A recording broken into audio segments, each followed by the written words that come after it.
Hello everybody and welcome to a brand new Elder Scrolls Online build video. Sorry if I startled you guys with the hello thing. I kind of get excited when I get to do a video, and today I get to do it on something that I've never done before. So this is the Conduit. This is my own version of a Magicka Sorc DPS build, and I actually custom built this. I didn't use anybody else's templates or ideas or anything. I did this all on my own. And it was kind of interesting because it took me about, and I did it today, so that you guys got to understand, I did do a pet build for the Sorc, but it didn't work out, so I built this one today. And so this build is used to get you into in-game. It's not a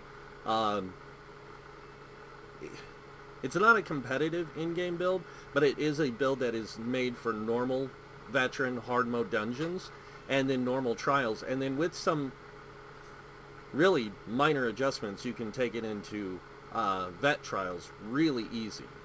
So it surprised me how well it does work. So but this is the Conduit. This is a Magicka Sorc DPS build. So let's get right into it. As you can see on the front bar, we have 39,000 Magicka, 17k health, 11k stamina, 1307 magic recovery. We are a high elf sorcerer with this build, and you really want to be a high elf with this because otherwise it just doesn't work. High elves get the best Magicka damage benefits, but you can be other races if you want. You're just not going to get the greater benefit out of it. As you can see, we have a 3151 spell damage and a 53% spell crit. We are rocking a 12k spell resistance with a 11k physical resistance. We move down here, we have the Apprentice Mundus Stone. We do have Major Prophecy because we do have Inner Light on our bar, and we also have Bound Aegis on our bar with Minor Resolve and Minor Ward. And we are rocking the Witch Mother's Brew with Max Magicka, Max Health, and Magic Recovery. Now, you can almost play this build as is. It's almost that good. But I would suggest running a Maelstrom bar on the back bar. Maelstrom staff on the back bar. It just gives you a little bit more DPS on the front bar rotation. So, but you're going to give up a lot. So let's go ahead and take a look at the gear. So the gear sets we're running is a 1-piece Molekina Light Divines with a 5-piece Julianus. Everyone should have probably figured this. After a lot of testing of different sets, there's only one set that's comparable to this, and that's Scathing Mage. But for the consistent spell damage this gives you, you can't beat it. So this gives you 2 things of spell crit, 1 thing of max magicka, and then 299 spell damage. You want 5 pieces of this on your body. The Molekina does give you extra spell and weapon damage, but you're more needing that spell damage than the weapon damage. Moving on down to the next set we're running, we are running a 5-piece Netch's Touch. 2 staves, 3 jewelry, and a belt. Now, I know a lot of people say Netch's Touch isn't that great, but when you play a Sorc like this, and having it add 391 spell damage to your shock damage abilities, that's everything you do pretty much, except for one ability on this build that does not do shock. Now, you do have another ability that doesn't do shock, but you don't use it. You have it there for increased max magicka, because if you watch when we swap bars, our magicka goes down a little bit. So, yeah. So on the big pieces, we are running tri-stat glyphs. You can run magicka glyphs here with 1 health glyph in the chest. The chest is heavy and the leggings are medium, the rest is light. This gives you the best resistances you can get in the game. That setup. So that's why we're not running a 2-piece monster set with this. Now, another setup you can go with this is a 5-piece Julianus, 3-piece, I'm trying to remember the name of the set, Wrath of the Imperium, and a 2-piece Elumbros set. That works really good with this. But I don't have 3-piece Imperial Wrath of the Imperium. I did have that build on my Sorc on live, my Wood Elf Sorc, and it worked out really well. So getting into the jewelry is running all jewelry. It has spell damage enchants, as you guys can see. Now, the nice thing about Netch's Touch is the 2-piece is crit, the 3-piece is max magicka, the 4-piece is spell damage, and then the 5-piece is extra spell damage towards your shock damage abilities. And like I said, this build uses nothing but shock. Onto the main staff, we are running a Nernhoned staff of Netch's Touch with a shock enchant. Now, it's pretty crazy how much damage you can get out of this build because of the Nernhoned staff. But that shock enchant, when it does proc, it can crit for about 7k, 8k damage. So, it's really good. On the back bar, we are running a Nernhoned, or not a Nernhoned, an infused Netch's Touch staff with a lightning, or with a lightning staff with a weapon and spell damage glyph on it. So you will get increased spell damage when you're on the back bar. I'm going to go ahead and charge this back up. I've been doing a lot of parse tests with this build. And this is actually the second stack of those stones, because I actually transferred some from my other sort that I had built. So yeah. I threw the other ones, I don't know, I probably have them in a chest or something, but the infused staff really helps with the weapon damage, because when you're on the back bar, that's where you're going to be focusing most of your heavy attacks. You're going to run light attacks on the front bar with the abilities you have there, because when you're on the back bar, you can heavy attack and you can get a lot more damage out of it. So yeah, let's go ahead and take a look at the skills. So moving on to the skills on the main bar, I'm going to go over the skills first before I go over the passives this time around, but only because I want to show you guys what skills I'm running. So on the main bar, we are running Shock Clench. Now this does an immense amount of damage. I know immense means super large, but it does do a lot of damage. Up front, 6k, and then 8k damage over 8 seconds, and then on top of that, it stuns the target and does 5,000 damage to nearby enemies. So this is a really good AoE damage ability. The next ability we have is our only non-shock damage ability, and that's Haunting Curse. This does a lot of damage, guys.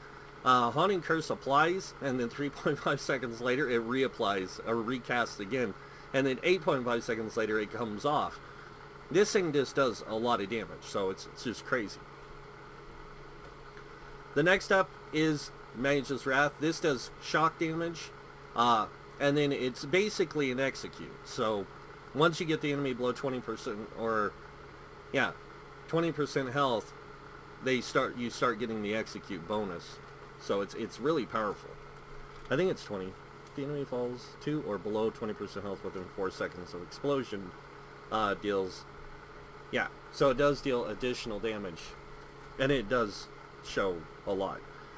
Next up we have Inner Light. We have this here for Max Magicka and this Major Prophecy. We want that Major Prophecy all the time, because when you use a potion, you will lose it for 4 seconds, and that can really affect the damage this build does. So next we have Bound Aegis. We have this for the 8% Max Magicka, but we also get Minor Ward and Minor Resolve, which also increases our resistances. And then the second ability that has no shock damage is Shooting Star. And we have this here just for the Magicka, extra Magicka generation that it gives us, or Max Magicka it gives us, while having Mage Light because of the Mage's Guild ability. So we actually get 7% Max Magicka from this, 8 from this, which is 15, and then 2 more from this. So we actually get quite a bit of Max Magicka from this build. And then the fact that we are a high elf, we get 10% Max Magicka, and then we get 20%. We just get a lot of Max Magicka from this. It's crazy. We do not use this ability at all. Now you can in dungeons if you want, but honestly it doesn't give you the DPS the next ultimate does. So moving on to the back bar, we have Blockade of Storms, and Blockade of Storms does a lot of shock damage, as you can see.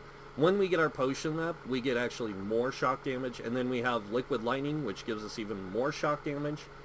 And then finally we have Boundless Storms, which gives us a lot of shock damage. It also gives us Major Ward and Major Resolve, increasing our physical and spell resistance by 5k.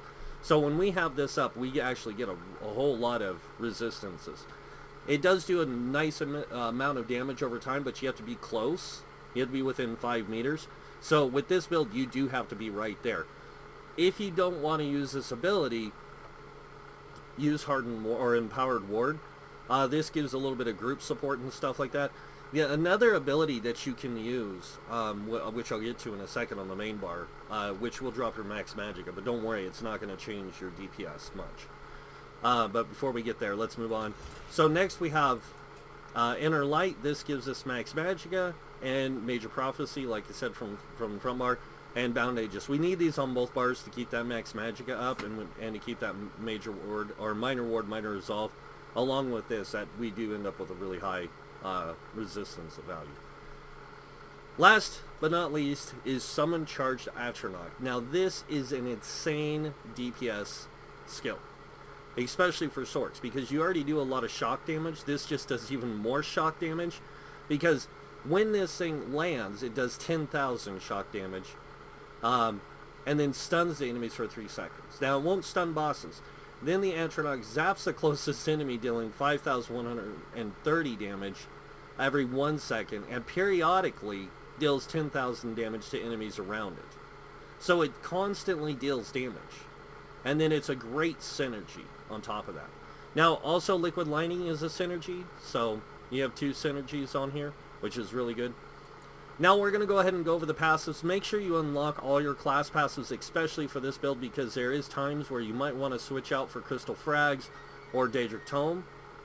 But you definitely want all these passives from your class.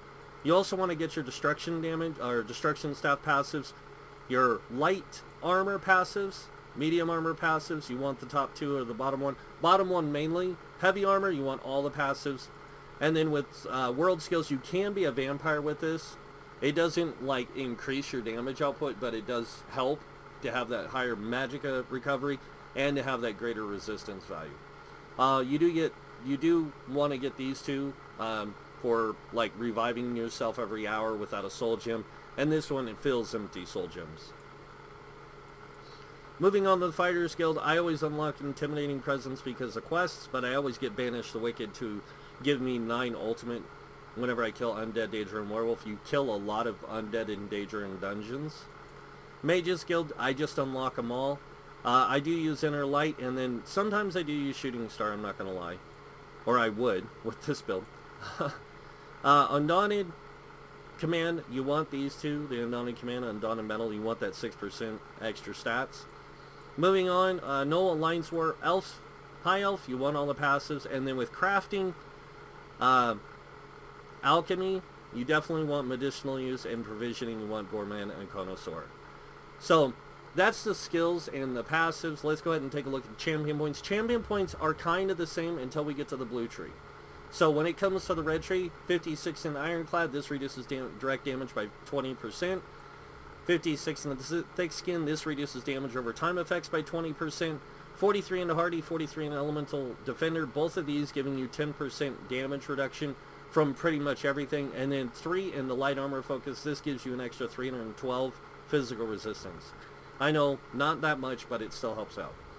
Moving on over here, we have 16 in Expert Defender. This reduces light and heavy attacks by 10%.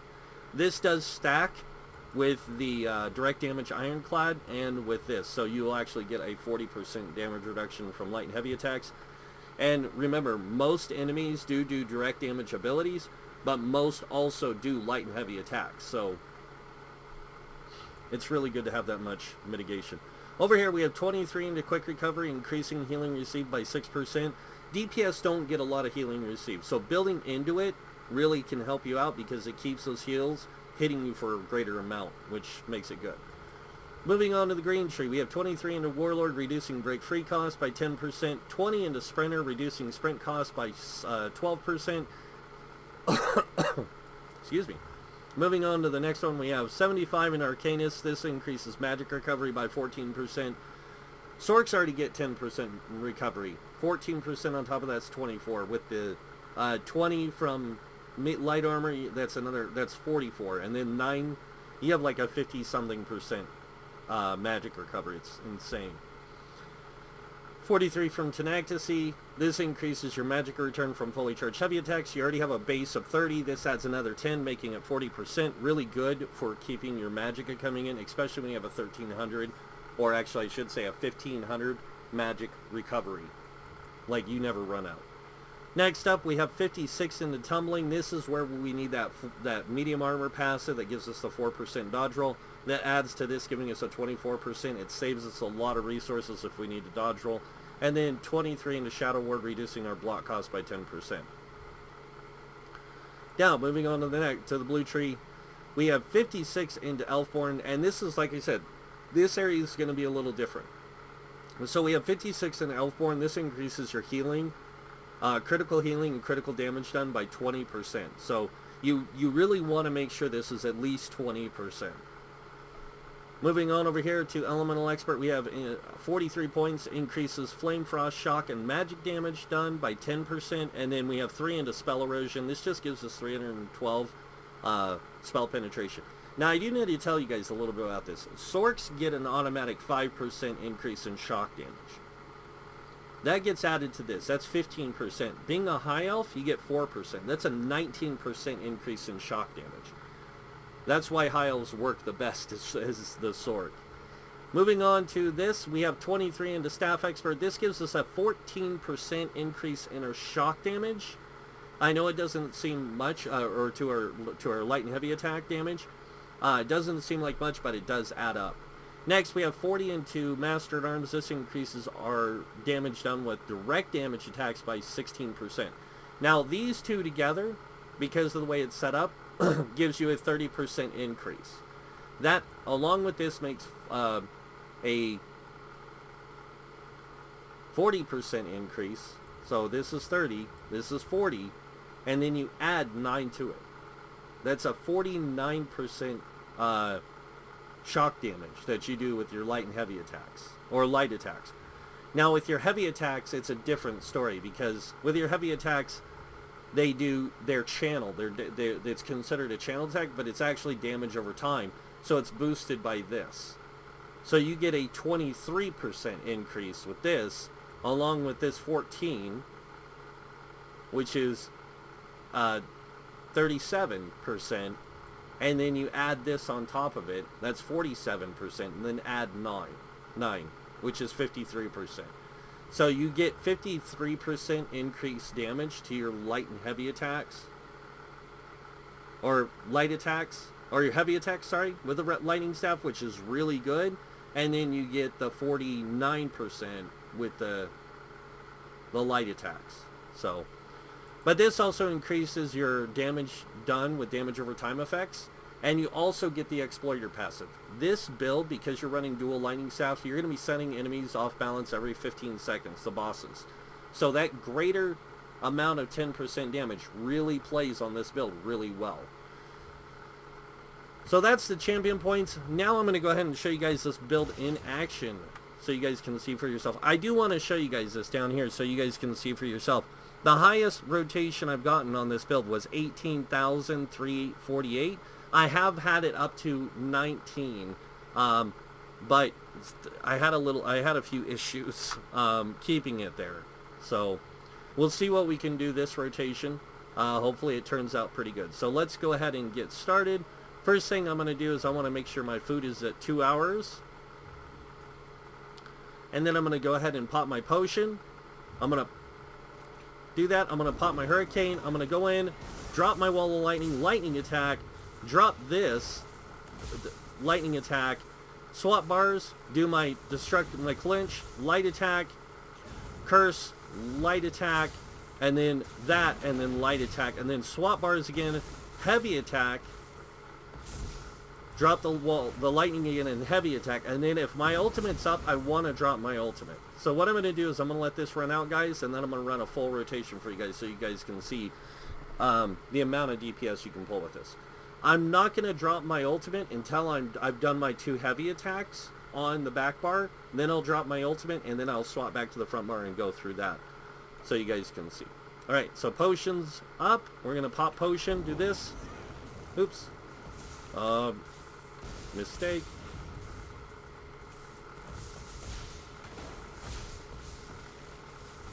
I'm having a lot of issues for some reason now.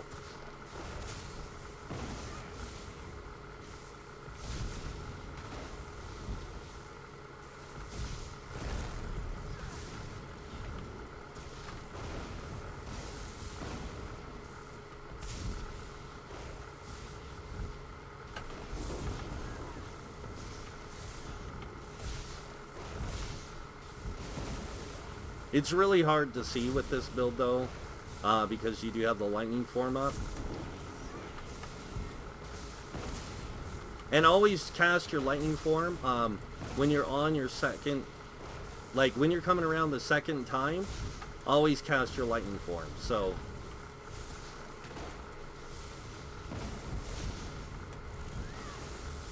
I didn't get that off in time. I made some mistakes on this rotation, I know.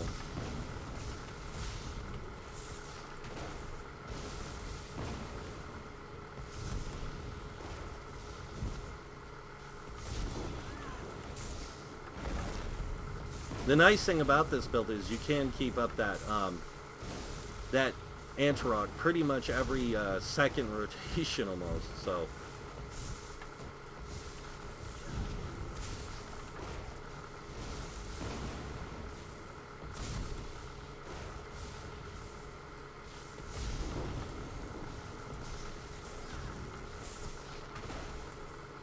And by the time you get around to that front bar again, and you go to do your rotation off the front bar,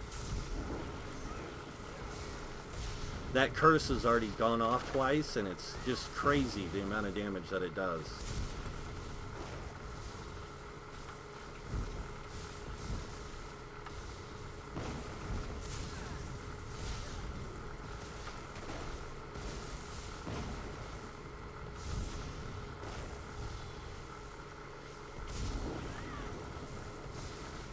Now the thing you can also do is you can kind of spam this when you get the enemy low enough. And there we go, 18,938 damage on that rotation. And honestly, you can get better if you can pull off the block canceling, all that kind of stuff. And this Conduit build is just really good. So, how do you set this up for veteran trials? Well, it's really easy. First, you need to go into your gear here and just change out these tri-stats to these two to single stat magicka and this to a health enchant. You shouldn't have to change any more than that on the build. The staff itself, the staves themselves, I would leave both of them the same, but you can swap the back one out, like I said, for a Maelstrom staff. You will lose the 5-piece bonus when you swap bars. That's not going to be too bad, but the amount of extra DPS you're going to get on that front bar might turn out to be pretty good because of the heavy attacks and all that kind of stuff. But yeah, this setup works really good even in in-game trials. The other thing that you might want to do, or you will want to do because you're changing out your stuff, is change out to dual stat food. As you guys can see with this, I go up to 41k magicka, 19k health on the front. On the back bar, still 41k with 19k health. But when you have the stats, the gear changed and stuff, you'll actually end up with a 43k magicka with a 17k health. So, and you'll still have a 3k roughly spell damage when you're on the front bar. So yeah. But that's pretty much the Conduit magicka sort DPS build. I hope you guys like it. I've had a lot of fun making it. And like I said, guys, I did have a pet sort build, but I felt it was too much like Outcasts, and I didn't want to bring you guys something that somebody else had already done. So I decided to make something of my own, and I put this together. I've been testing it for like 6 hours, and this is what I come up with. So it's a really good build. I haven't had a chance to test it in dungeons or in trials. I'm not gonna lie, but I did test it both as the DPS like trial setup, and then I switched it to this to test it this way. And when I tested it trial setup, I was pulling roughly about, and I'm not gonna lie, I was probably pulling about 28k, and that's it. But that's still pretty good. If you can pull off a better rotation than me, which a lot of people probably can, then you can probably get more damage out of it. So you can probably get it up to 30, 32, somewhere in there. Unless you can come up with a better build. I mean, if you have a better build, play it. This is just, like I said, it's helped to get you through normal vet, hard mode dungeons, normal trials, and then, like, vet trials. Not hard mode trials, vet trials. So, but it's a really good build, anyways. And so that's pretty much it, though. So if you guys like the build, it'd be great if you guys could hit that like button. If you guys want to see more builds by me, you can hit that subscribe button. I also do other videos on Elder Scrolls, so you can subscribe and see those if you want to. Other than that, I want to thank you all for watching. Until next time, have a wonderful day, and this guy might see you in game. Bye.